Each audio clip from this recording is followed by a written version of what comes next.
मेरे प्यारे बचकुंडों, आज हम लोग पढ़ेंगे क्लॉज और सेंटेंस में अंतर। What is sentence and what is clause. Clause क्या होता है और सेंटेंस क्या होता है। तो एक तुमको बता देता हूँ, honesty is the best policy. छोड़ना मत, ईमानदारी सबसे अच्छी नीति होती है।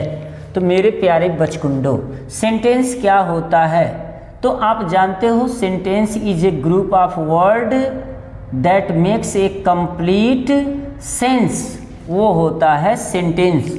लेकिन दूसरा जानो सेंटेंस क्या होता है। Sentence has a subject and at least कर देते हैं। Sentence has a subject and at least a verb, है ना। सेंटेंस क्या होता है। सेंटेंस वह होता है जिसका एक सब्जेक्ट होता है और कम से कम एक वर्ब होता है, वह सेंटेंस होता है। अब क्लॉज क्या होता है। क्लॉज भी तो यही होता है यार। अब देखो, देखते हैं। जैसे मान के चलो, Ram goes to his house। Ram अपने घर जाता है, ये हो गया। और हमने लिख दिया Sita goes to her house। ठीक है। अब बात ये हो गया कि यह तो हो गया सेंटेंस, और यहाँ फुल स्टॉप लगा दिए तो ये भी हो गया सेंटेंस। लेकिन अब कैसे जानेंगे कि क्लॉज क्या होता है। ये सेंटेंस कैसे है, कैसे सेंटेंस है। क्योंकि राम एक सब्जेक्ट है, इसका अपना वर्ब गोज है। सीता एक सब्जेक्ट है, इसका अपना एक वर्ब गोज है। तो ये कैसे सेंटेंस है और इसको कैसे क्लॉज बनाएंगे, यह कैसे क्लॉज है। अगर हम कह दें कि Ram goes to his house if, अगर हम कह दें इफ सीता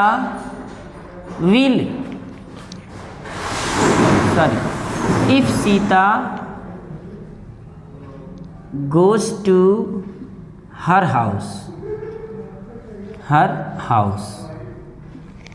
अब यहाँ थोड़ा सा इसको गो को हमें विल गो करना पड़ेगा।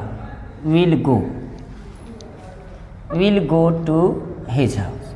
अब देखो, सेंटेंस वही है, ये फ्यूचर में हो गया और ये प्रेजेंट में हो गया। अब ये हो गया कि Ram will go to his house, Ram अपने घर जाएगा। इसमें भी सब्जेक्ट है, वर्ब है। इसमें भी सब्जेक्ट है, वर्ब है। तो ये तो हो गया सेंटेंस आपका। लेकिन ये सेंटेंस नहीं है। बात क्यों नहीं है सेंटेंस। दरअसल दोनों ये सेंटेंस ही हैं। लेकिन अब बात हो गई कि ये कौन सा क्लॉज है और ये कौन सा क्लॉज है। सेंटेंस और क्लॉज में क्या अंतर होता है। जब एक ही सेंटेंस में किसी कंजक्शन द्वारा दो सेंटेंस जोड़ दिए जाते हैं तो क्लॉज बन जाता है। दोनों क्लॉज हो जाएंगे। अलग अलग रहेंगे तो सेंटेंस है, एक ही में रहेंगे तो क्लॉज है। देखो, जैसे मैंने ये लिख दिया ना कि ये पूरा मिलके सेंटेंस हुआ, लेकिन ये क्लॉज हो गया और ये भी क्लॉज हो गया। क्यों? क्योंकि कंजक्शन से जुड़ा हुआ है। अब इस बात को हमको समझना है कि कौन प्रिंसिपल क्लॉज है और कौन सब क्लॉज है। तो प्रिंसिपल क्लॉज वह होता है जो इंडिपेंडेंट होता है। इंडिपेंडेंट का मतलब है कि वो किसी पर डिपेंडेंट नहीं होता है। और सब क्लॉज जो होता है वो डिपेंडेंट होता है, यानी कि किसी न किसी तरह से अपने अर्थ को पूरा करने के लिए निर्भर होता है। लेकिन ये थोड़ा सा अजीब लगता है कि हम कैसे जानेंगे। तो इसको हम क्या करते हैं, देखते हैं कि कौन सा सेंटेंस ऐसा है जिसके पहले कंजक्शन लगा हुआ है। तो इसके पहले कंजक्शन तो लगा नहीं है, तो बेयर है, और यहाँ पर इफ लगा हुआ है। तो ये 100% ये सब क्लॉज है। क्या है? सब क्लॉज है।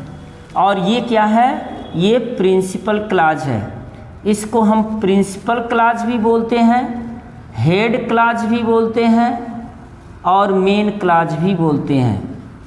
ये मेन क्लॉज है ये वाला, क्योंकि किसी भी कंजक्शन से नहीं जुड़ा हुआ है और ये कंजक्शन से जुड़ा हुआ है, इसलिए सब क्लॉज है। एक और एग्जांपल लेते हैं। If she comes here, if she comes here, आप यहाँ देन लगा सकते हो, नहीं लगा सकते हो, कामा दे दो। I will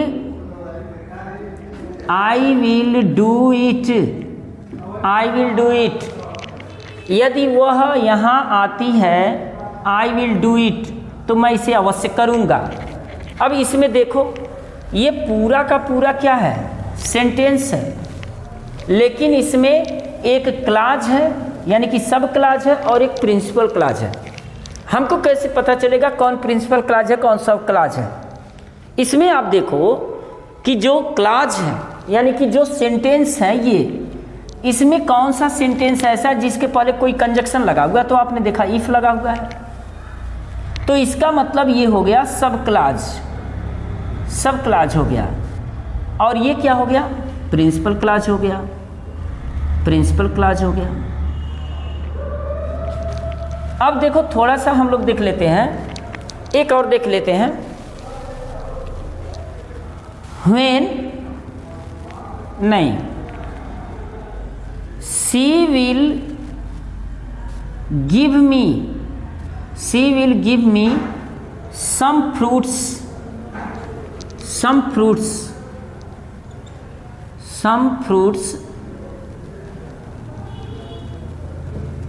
some fruits when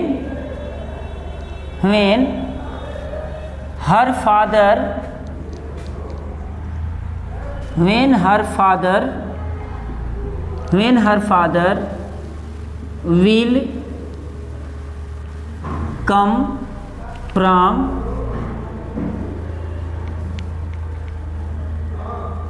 from Agra.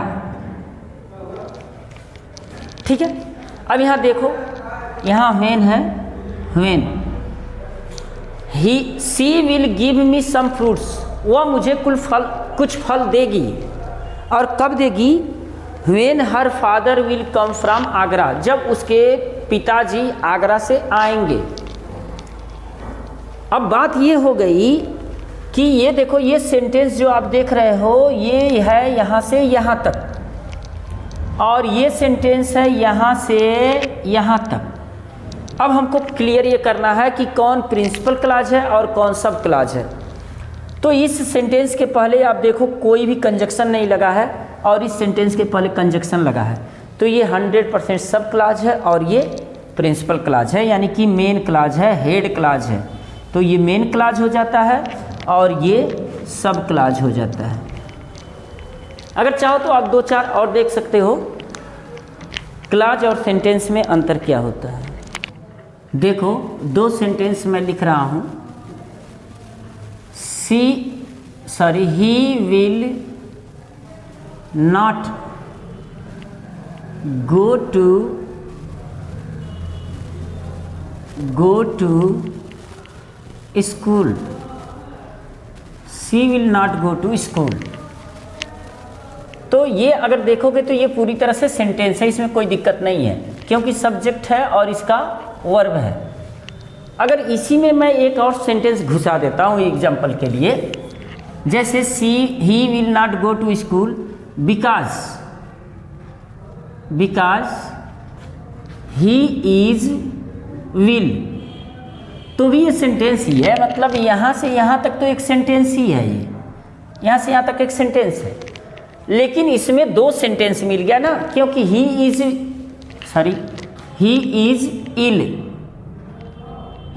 इल, वह बीमार है, ये भी सब्जेक्ट है, इसका वर्ब है। तो वह बीमार है, ये भी सब्जेक्ट है, इसका वर्ब है। तो ये भी पूरा सेंटेंस है और ये भी एक सेंटेंस है। लेकिन जब 2 सेंटेंस किसी कंजक्शन से जुड़ जाते हैं तो ये पूरे के पूरे एक ही सेंटेंस कहे जाएंगे, और जो ये सेंटेंस बचे हुए हैं ये क्लॉज कहे जाएंगे। अब ये देखो, ये जो है इससे जुड़ा हुआ है, यानी कि कंजक्शन से जुड़ा हुआ है, तो ये हो गया सब क्लॉज और ये हो गया प्रिंसिपल क्लॉज। ये ऐसे भी हो सकता है, जैसे मान के चलो I know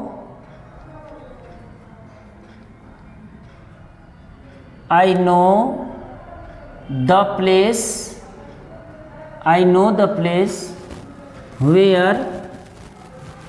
where he lives.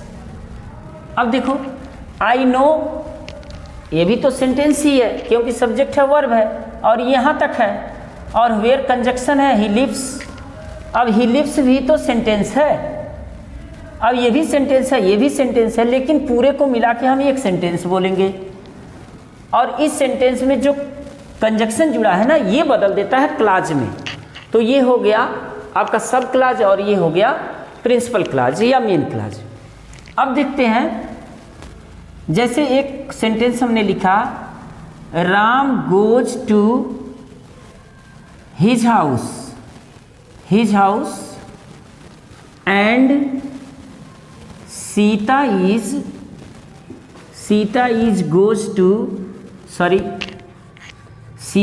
Goes to her house. अब मामला ये हो गया कि यहाँ राम के साथ वर्ब है गो और सीता के साथ वर्ब है गो, यानी कि दोनों में वर्ब है, यानी कि दोनों अपना अपना एक सेंटेंस है, ये खास करके। लेकिन यहाँ देखो कंजक्शन लग गया ना, तो फिर ये सेंटेंस नहीं रहे, ये दोनों मिला के सेंटेंस रहे। अब इनको हम कहेंगे क्लॉज। और ये कौन सा क्लॉज है, ये कौन सा क्लॉज है, देखो एंड है ना, तो ये कोऑर्डिनेटिंग कंजक्शन है, ये कोऑर्डिनेटिंग कंजक्शन है। तो जो कोऑर्डिनेटिंग कंजक्शन से जुड़ते हैं वो दोनों के दोनों प्रिंसिपल क्लॉज ही कहे जाते हैं, मेन क्लॉज ही कहे जा सकते हैं। लेकिन आप चाहो तो इसको हम कोऑर्डिनेट क्लॉज कह सकते हो, कोऑर्डिनेट क्लॉज इसको आप कह सकते हो, कोऑर्डिनेट क्लॉज। और इसको आप बोलते हो सबऑर्डिनेट क्लॉज, सबऑर्डिनेट क्लॉज। तो कहने का मतलब ये है, अब बात ये आई कि सब क्लॉज क्या होता है। तो sub clause is a sentence which depends on main clause, आप कह सकते हो। लेकिन पहचानने के लिए आप पहचानोगे कैसे कि जो सबऑर्डिनेटिंग कंजक्शन होता है उससे जो जुड़े होते हैं, जैसे सबऑर्डिनेटिंग कंजक्शन क्या होता है, इफ होता है, वेदर होता है, हु, वेयर, व्हेन, हुम, हुज के अलावा इफ, बिफोर, बिकॉज, ये जितने सबऑर्डिनेटिंग कंजक्शन होते हैं इससे जो जुड़ता है वो सबऑर्डिनेट क्लॉज कहा जाता है।